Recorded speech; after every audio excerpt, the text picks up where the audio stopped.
Welcome to another episode of the Modern Hotelier. We're excited to release this conversation with Brittney Jones, Chief Development Officer at Brittain Resorts.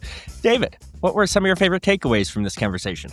Yeah, it was great just learning more about Brittain, but also learning more about Brittney. It was just great. I mean, her background, kind of her passion and kind of just her overall approach to, she said just staying curious, staying humble.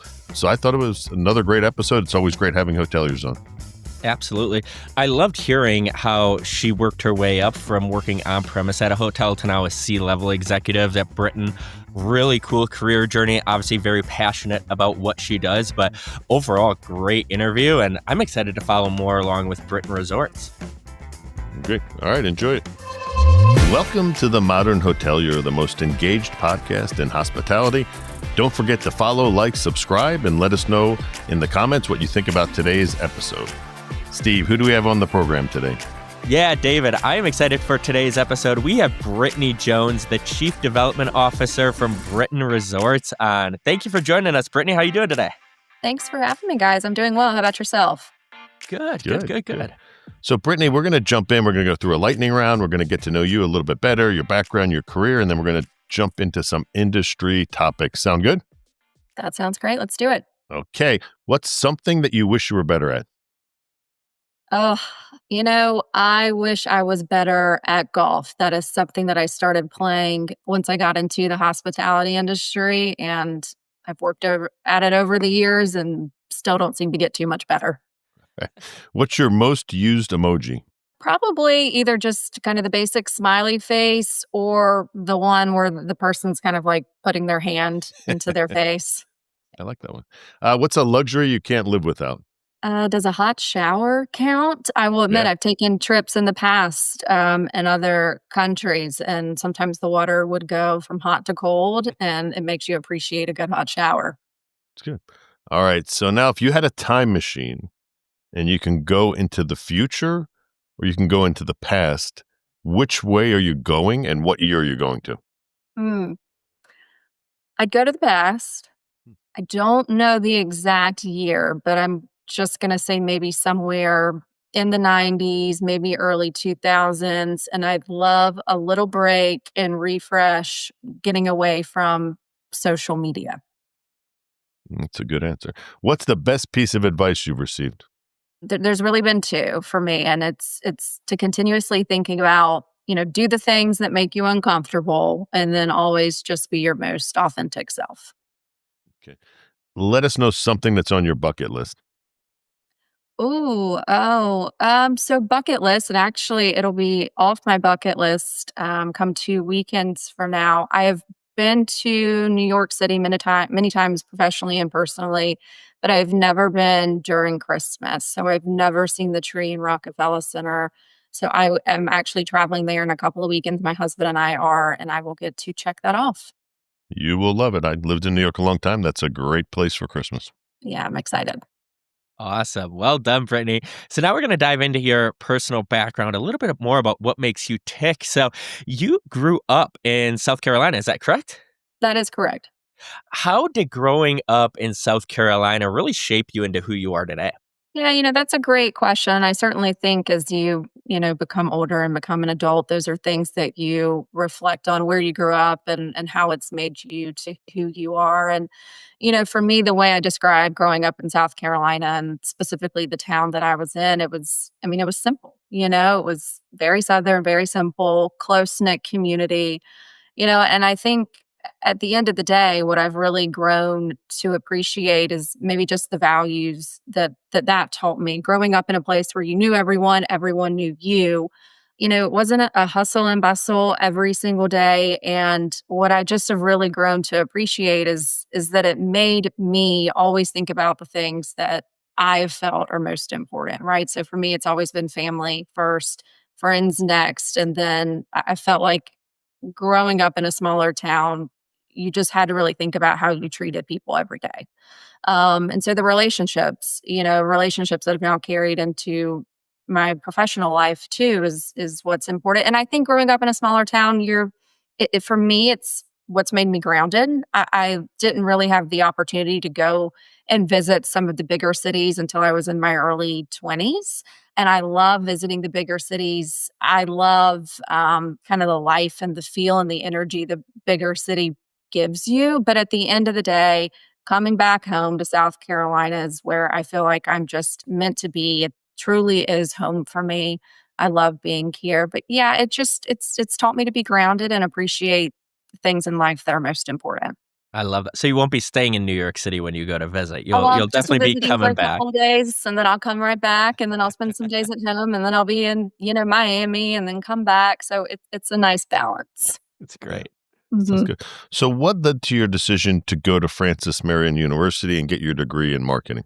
Francis Marion University is a local liberal arts college, and I say local, it was local to Florence, South Carolina, where I grew up, and at the time, staying close to home made sense for me. I had a lot of friends, that also stayed close, and, I had the advantages of you could take a quick weekend trip to Coastal Carolina and Myrtle Beach, or you could go to the University of South Carolina in Columbia, South Carolina, and still experience, that great college atmosphere that some of those other, college campuses provide. But the small school is what felt right to me at the time, and certainly there's days that I look back and go, "Man, it would have been a good experience to go off and go to college," but then I'm also very much a believer that every decision that you make yesterday leads to decisions for tomorrow. And so I wouldn't be where I am if I had made a different choice. It's funny, I actually started as a biology major. So coming out of high school, I was pretty convinced that I was going to be an occupational therapist.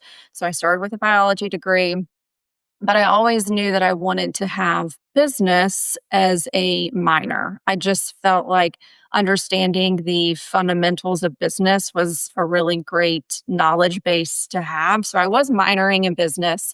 And then my family, whether it's my parents, my grandparents, aunts, and uncles, we're all in business focused careers. So in management and sales, accounting, finance. So I grew up around that. So but I was also working, almost full time. It was more than part time, but not quite full time in college in a retail job. I worked in a children's clothing store, and that was my first, real job. I certainly did have, like I was a hostess in summers in high school and things like that, but this was my first real job, and it taught me that I loved the people industry, and I didn't quite know that about myself yet. I would say that in high school and growing up, that I was very active and involved in whether it was, I cheered. So I was, on the cheerleading squad or participated in different organizations in high school. I was relatively shyer.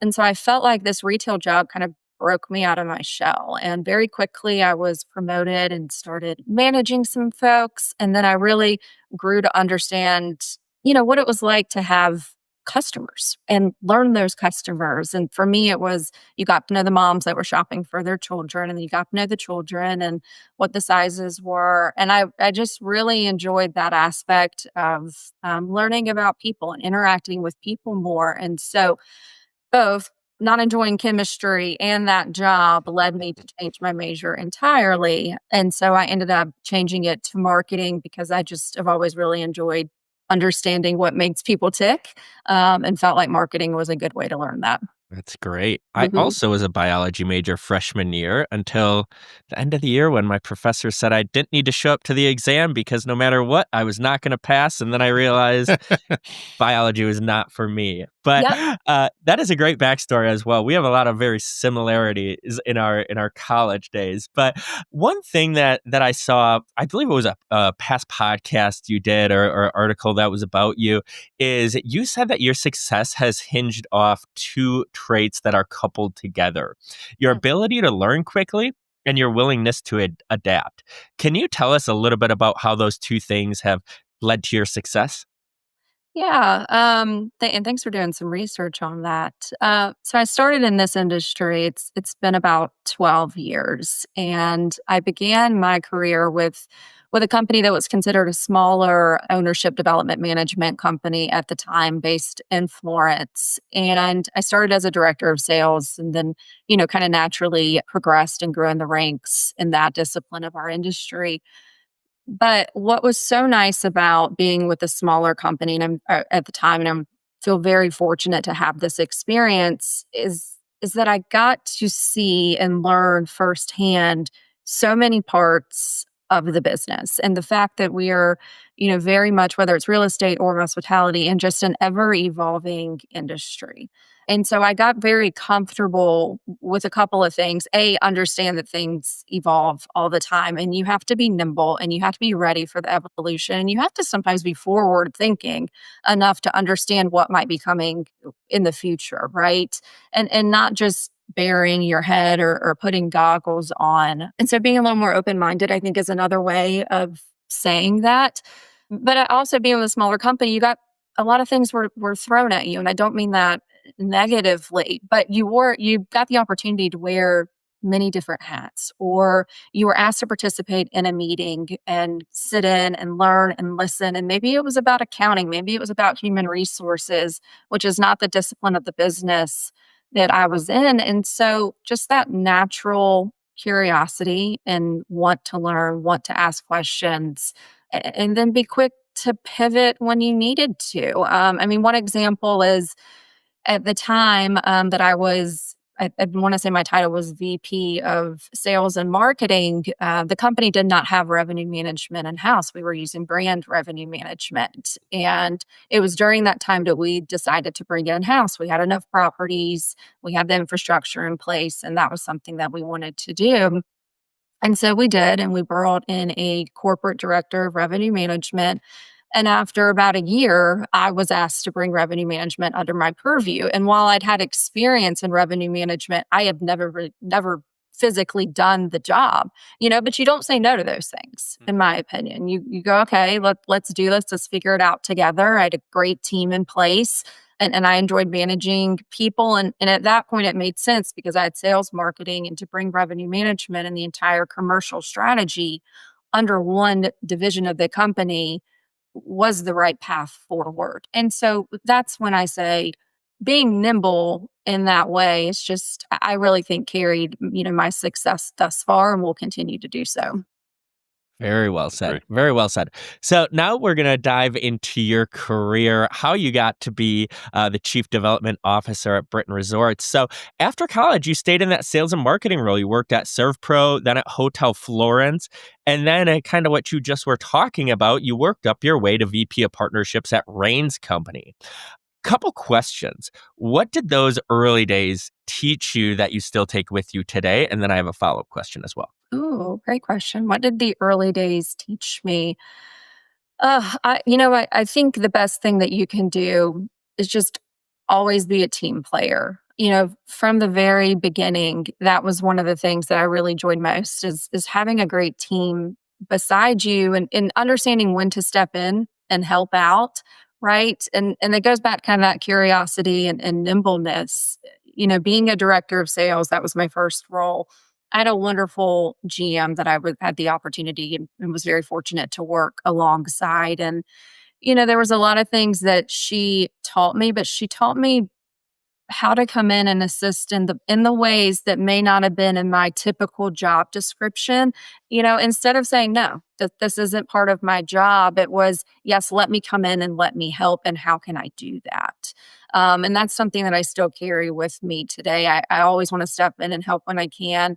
There was times where, small examples, we have hurricanes obviously here on the East Coast, and in South Carolina, and on down.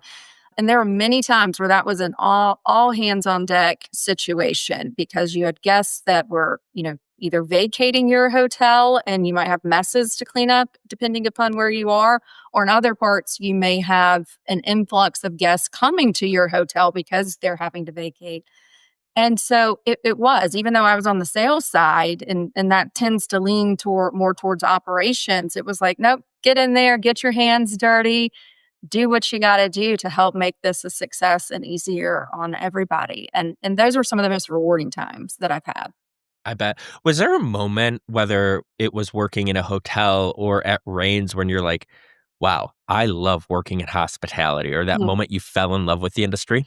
I don't know that there's truly a specific moment. I'll give you a little background of how I got my first job, and this may give you a little more light. So I was with Surf Pro at the time, as you mentioned, and I was planning a client event for my current clients and potential clients. And so I went to Hotel Florence to see if Hotel Florence would have been a good fit for hosting the event. And it was the first time I had been into the hotel. Now, some background is, again, you guys know I grew up in Florence. This particular hotel had been open about 2 years, and it was the catalyst of a downtown revitalization. So, in an area that I'd never really spent any time in, all of a sudden there's this beautiful hotel that's an historic adaptive reuse project and has a wonderful restaurant inside. You see the other retail and office space that is coming to the area, the jobs that it's creating, generational events that were happening, such as, Live After Five events. And those just weren't something that we had had before. So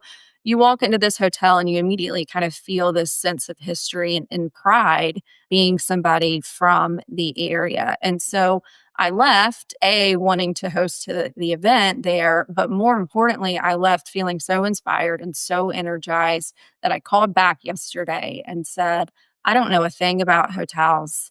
The only thing restaurant wise I've ever done is be a hostess, but my degree is in marketing. My background is in sales. I want to be a part of this. And so I mean, I really do think it was that day of walking into that hotel that I felt incredibly energized about that hotel, but I didn't even know the magnitude of how I felt about the hospitality industry. And I did. I interviewed a couple of days later and started about a month later. So Wow, it's really been a spark from day one for me. very cool. And so for the past year and a half, you've been at Brittain Resorts as the Chief Development Officer. And for those who are listening who aren't familiar, can you tell us more about Brittain Resorts? Yeah, sure. So we are an 80-year-old family owned organization. We are developers, we acquire, we're also operators and third party operators. We are headquartered in Myrtle Beach, South Carolina, and today have 30 hotels and resorts in our portfolio that are in key destination markets in the Southeast. And we really specialize in what we say are more complex assets, larger in key count, full service. Resorts, and then we do also have some condo hotels in our portfolio as well, which are, certainly something that I've only learned about since being at Britain, and it's such a beast all on its own. It's been fascinating to learn. And the majority of our portfolio is independence. So it's been really nice for me, having a branded background and mostly in select serve branded to now be in the full service independent space. And having started my career in a boutique property where you had flexibility to, make your own rules and make the property what you wanted it to be and give it the experience that it needed to put the programming in place to truly make it something different. It's really been rewarding to be back in that space and with such a great team such as Britain. And we're focused right now on growing. We are looking to continue to grow in the Southeast. We, feel our expertise is in these key leisure destination markets. And we've had some really great success so far and look forward to what's to come in the future. That's great. And as Chief Development Officer, can you tell us a little bit more about what you focus on the day to day? hmm Yeah, I mean, in short, I came on board at Britain to lead the growth of our portfolio. And so while that does include development opportunities, it does include acquisition. We are mostly focused right now on expanding via third party management opportunities. And so for me, it's really leveraging the relationships that I've had in the past and developing new ones. I attend many of the industry conferences. I am on the road a lot, introducing ourselves to owners and developers that are throughout the Southeast, and just trying to find the right opportunities. I certainly do the underwriting as well for those opportunities, but it's my role is so relationship driven at the end of the day. It's a lot of phone calls, it's prospecting, and I call it an awareness campaign as well to who we are and what we do. That's great. That's great. So now, Brittany, we're going to dive into the thought leadership portion of the podcast. So, first question for you here: where do you see owners and operators most often getting out of sync? And what does it look like when that alignment really clicks? Yeah, I mean that's a great question. I really allude to the relationship between owners and operators no differently than if you're trying to personally dating, right? It's being very upfront and transparent from the beginning, and it's asking the right questions. In my opinion, it is not trying to convince someone that you're the right fit for each other, but it's also discovering if you're the right fit. So, no different than in the beginning of a relationship. Personally, you may say, well, do you want to get married? Is that important to you? Do you want to have children? Is that important to you? You should be asking those same types of important questions on the operational side to the ownership group. What is your investment strategy? Where do you see this hotel in 5 years? How would you like to see it positioned? And coming to those same, what I will say, what needs to be realistic, right? Those same realistic expectations for the property. And are you going to be a good fit for each other at the end of the day? And I think that takes time. I don't think it's something that happens overnight. And so I think, yeah, that's what's most important. I mean, alignment just means that you have clear expectations and goals set from the beginning. Well said. I love that dating analogy too. It's Yeah. That a was good good. one. It's true. It's very true. Any relationship is like that, Yeah, absolutely. business or personal. So, in competitive resort markets, what's your approach to building a strong development pipeline, and what makes an owner or a project a great long-term fit for Britain?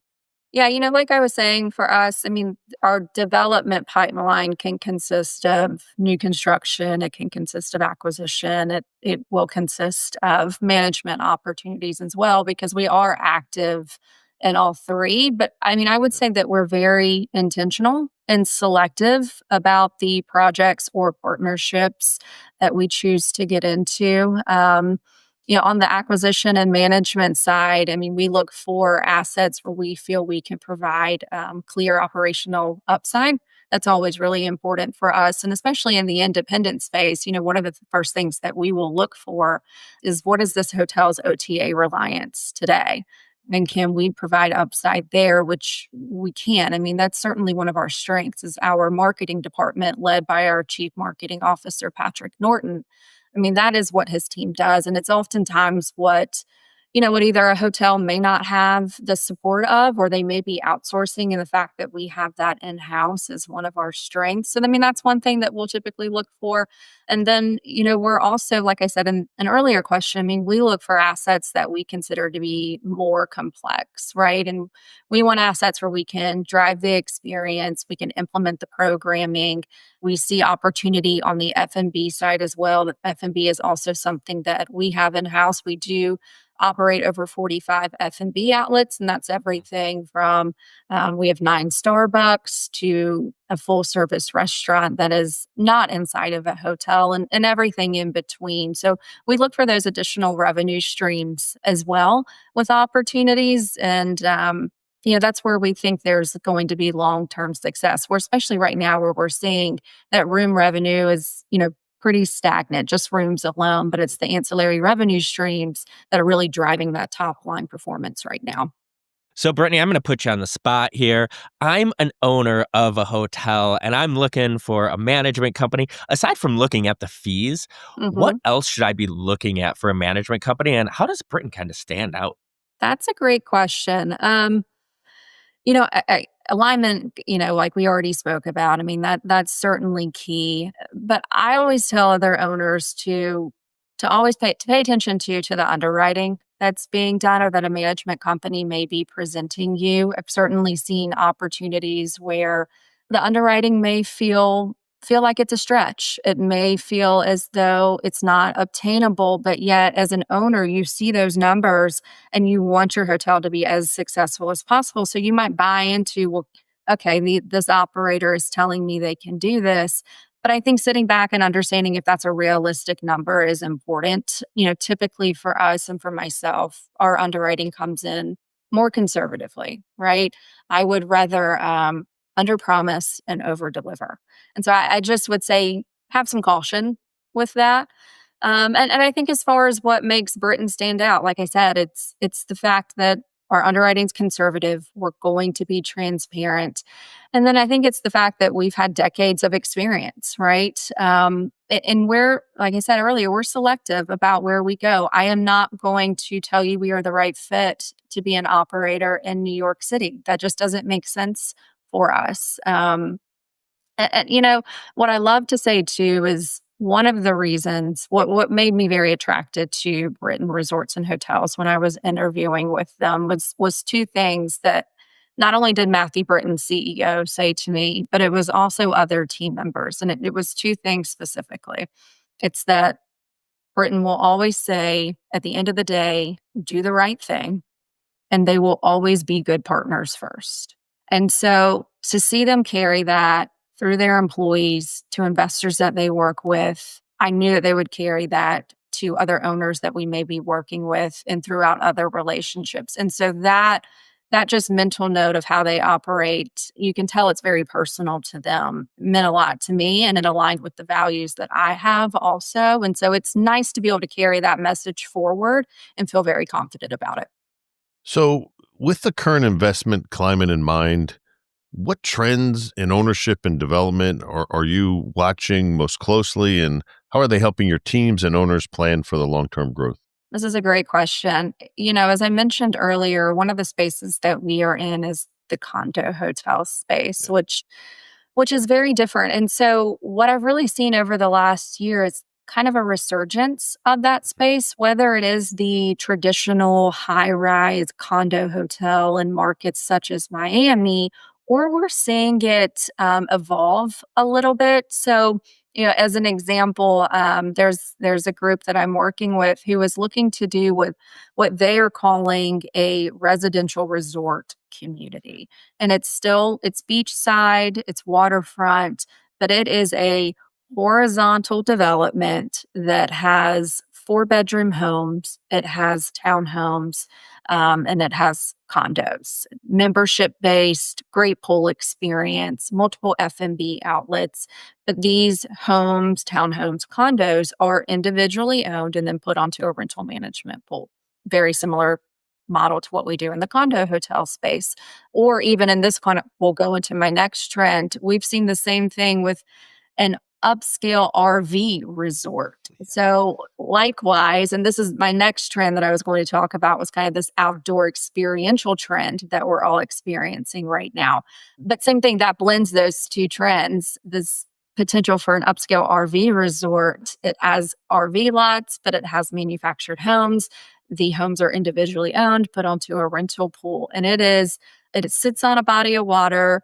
On the other side is a national park. So it's just surrounded by wilderness. And the programming that will be implemented in the future will be everything from fishing, canoe rentals, kayak rentals, ATVs, guided walks through the park. I mean, just a place where you can feel away from everything and secluded, but still have all the great amenities to keep you entertained. So again, the outdoor experiential is another thing that we're certainly paying attention to. And look, I mean, we're seeing the brands are getting more into that now, Right. right? Yep. Marriott launching this outdoor collection, they're seeing big opportunity too.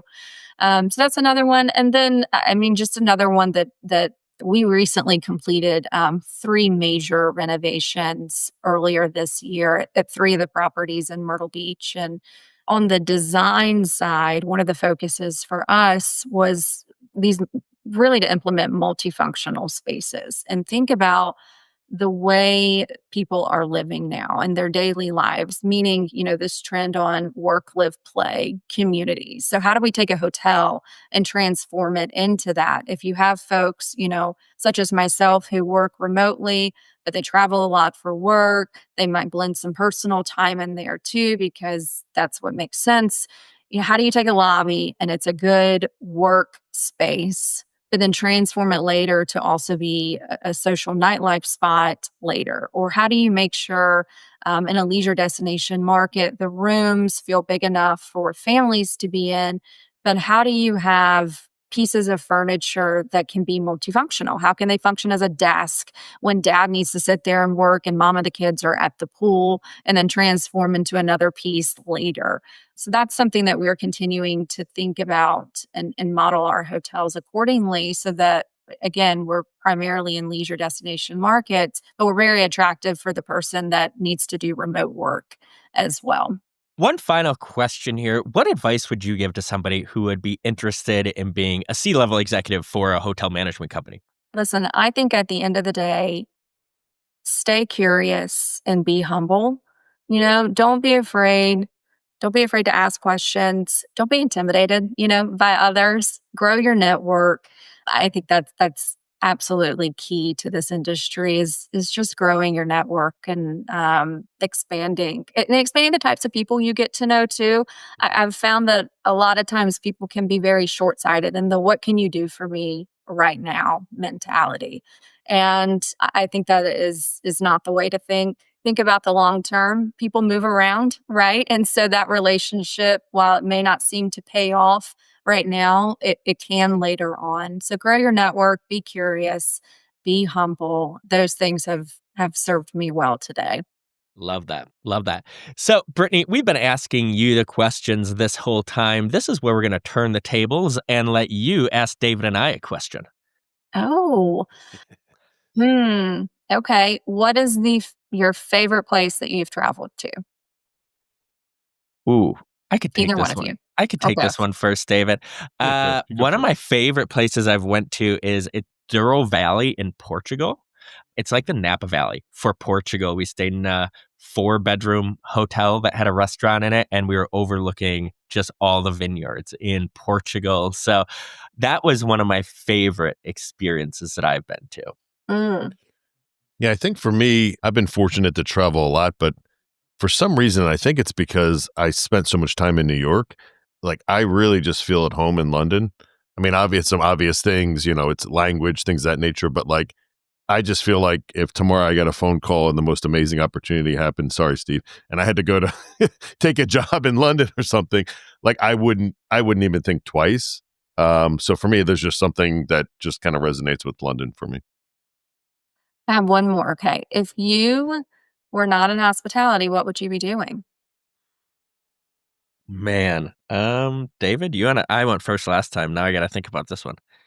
Yeah, I'd be doing something involved in sports because Mm, I thought I was I always wanted to be a baseball player. Like growing up, I was like that was my passion, and even I stopped playing football because I was afraid I'd get injured mm. for baseball. So I think I would somehow I got bit by the hospitality bug when I was in college, but I think somehow I would have made it into something to do with sports just because I love the competitiveness and the team, which is very similar to kind of hospitality, but I just love the team aspects and the competition of sports. So something with sports. Yeah. I don't know what industry I'd be in, but I'd be doing sales somewhere. Yeah. That's just what I've been doing since I was 18, always on the sales side, and Yeah. got lucky enough to get in technology sales and hospitality, which is how I ended up here. But if that never would have happened, I'd probably be selling, I don't know, sales somewhere else. There you go. So, well, this has been great, Brittany. Our producer, John, has been listening this whole time. So he has one question for you, and then we're going to get you out of here. Okay. My last question is from your side on the management side, at any level you've been at or at any company you've been at, do you have any success stories or things you can share, like property you or ownership you worked with that once the management took over, you really saw, big improvement or big results from that partnership? That's a great question. I'm trying to think if there's, gosh, anyone in particular that stands out. I'm certainly one of these people, you guys, that the small wins matter most sometimes. And I think you get this, Steve, if you're in sales, like you have to hunt for those small wins a lot of times. But, something rather recent, I'll reference with Brittain. We took over management of Provident Hotels and Resorts earlier this year, owner operator that decided they wanted to move away from the operations. And their portfolio consists of 8 hotels throughout Florida, kind of spread throughout Tampa, the Keys, and then in Miami as well. And so, certainly taking over that many, taking over any, your processes can take some time to put in place, and it can take, a little bit of time to see things evolve the way you would like to. But one of the things that we were able to do rather quickly was put Provident Hotels and Resorts onto our call center. So we have a 300-person call center in Jamaica that services not only our properties, others in the hospitality industry, and also others in other industries too. And we use our call center for both inbound and outbound calls. So again, that was something that we were able to implement rather quickly. And in the first, and I want to say it was around the first 60 days, we saw an increase in outbound calls. It was a number, I want to say it's close to about 40%, but it drew about 12% more in bookings, and 12% compared to the 40, that doesn't seem like a huge number, but 12% in just a matter of 60 days is, and then that would, just continue to increase over time. So it was a small win very early on that we were proud of and the owners were excited about as well. Very cool. And that's an example, like you mentioned earlier, those resources that you guys have as a management group that when you bring a property on board, they get access to all that as well. That's correct. Very cool. Well, that does it for another episode of the Modern Hotelier. Brittney, this is where you get to let people know how they can find out more about Brittain and how they can get in touch with you. Yeah, absolutely. You can find Brittain on our website, BrittainResorts.com. I am also on LinkedIn, or always welcome anyone, please reach out via email, and that's Brittney.Jones@BrittainResorts.com. Well, that does it for another episode of the Modern Hotelier, the most engaged podcast in hospitality. Whether you're watching or listening, we appreciate you and hope to be with you again soon. Thank you for joining us, Brittney. Thank you for having me. You made it to the end of the Modern Hotelier. Thanks for watching or listening. The Modern Hotelier is produced by Modern Hotelier Media. Make sure to like and subscribe if you're listening on YouTube, or subscribe wherever you get your podcast. If you know a good guest, sponsor, or have media needs, feel free to reach out to us at hello@themodernhotelier.com. Thanks and have a great day.